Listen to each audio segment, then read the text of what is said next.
So you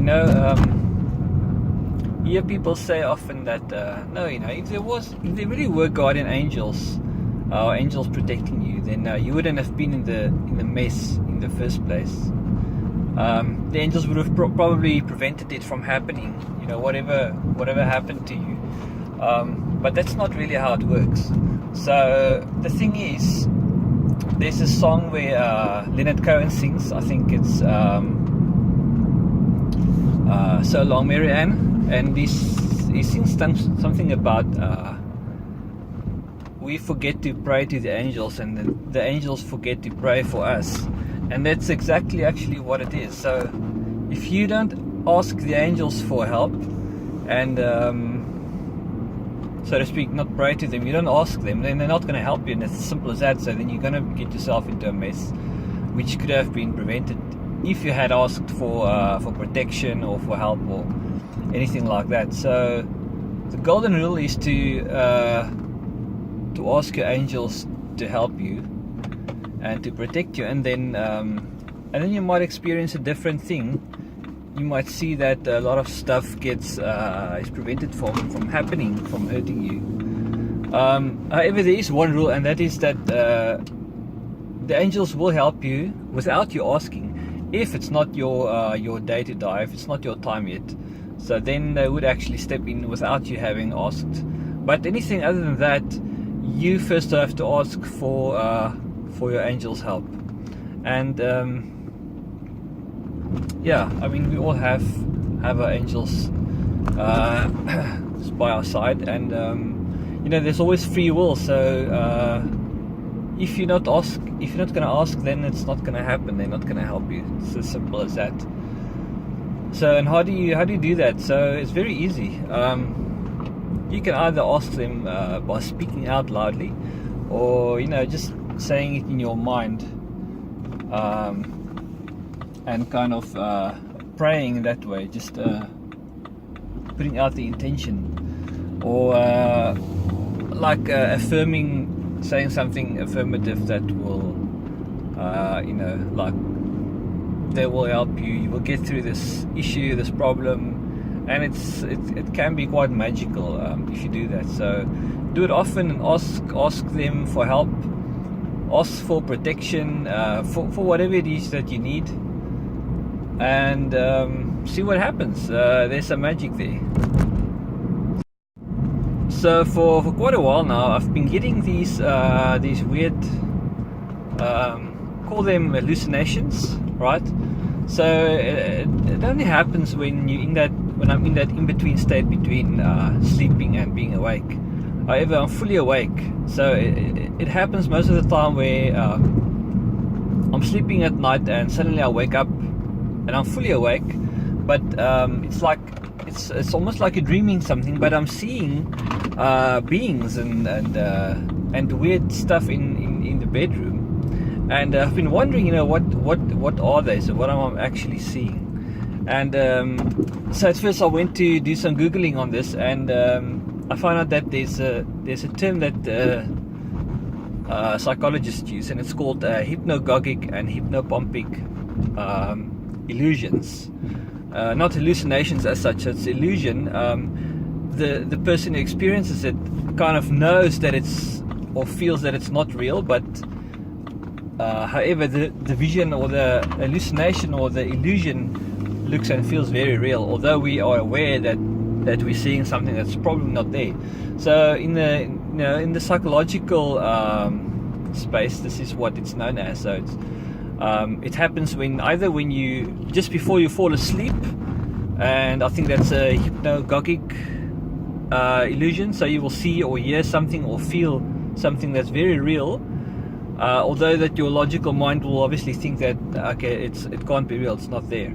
And then it happens when you just woke up from sleep, and you're in that state where you've just woken up and you're seeing something. You're seeing a person or something that looks out of the ordinary. I experience it as an etheric kind of being that I'm seeing, astral form, whatever you call it, and it's very real. It's in your face. It's sometimes very colorful. It looks absolutely real, and I'm convinced it's real, but however it's not physically there. So so I found out that basically I've opened a portal in my bedroom. So I wasn't aware of it. Actually, it wasn't intentionally done. So it could have happened in a meditation with my crystals. So I've got these what you call Lemurian crystals, and they're a special kind of clear quartz crystal, and have these thin lines on them, which looks like lasered lines, but it's all natural. So it's called Lemurian crystals, and these crystals are pretty amazing. They're unlike any other crystals I've ever seen, and any other crystals I've ever had. They are in really in a category of themselves. And so yeah, I've been every time I play with them or I sit with them, I just touch them, then you can feel there's something different, and it's like they start to talk to you.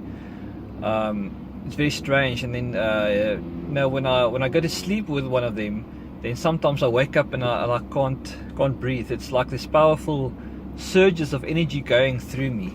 So it's quite an intense kind of crystal. If you ever come across a Lemurian crystal, they're very special and very powerful. So you should use them with caution. A couple of years ago, I slept with 2 of these crystals just below my pillow. So I was lying with my head on the pillow, and they were beneath the pillow, and something woke me up. So I could feel these energy surges going through my body, and so I lifted the pillow, and there was this electric blue light flashing inside the crystals, which was very, very strange and weird. So it was quite frightening, actually. And that's the thing. So I've been dealing with the last couple of years, spirituality has taken on a different meaning, kind of. So it wasn't, in the beginning you kind of think it's all airy fairy, and it's all beautiful and lovey, and but there's a more serious awakening side to it, a more intense side that can actually scare the shit out of you. So sometimes it's frightening, when you go through certain stages of spiritual awakening, if you want to call it like that. And the thing is that every time you go through onto another level, you kind of have to go through a lot of fear. No, there's nothing as the light itself that we fear the most. We fear the light, we fear truth, and we try to deny it, kind of. And that's the thing. It's not what they, in the beginning you might encounter. Your spiritual encounters might be very mild and kind of friendly, going for meditation, and they're teaching you, they're telling you how it's going to relax you and increase your health and bring down your blood pressure and all that kind of crap. And it might be true. There's kind of truth in that. But when you're doing it for a couple of years, then you start to change, and you go through various levels of change and of awakening your consciousness, and it's very, very frightening.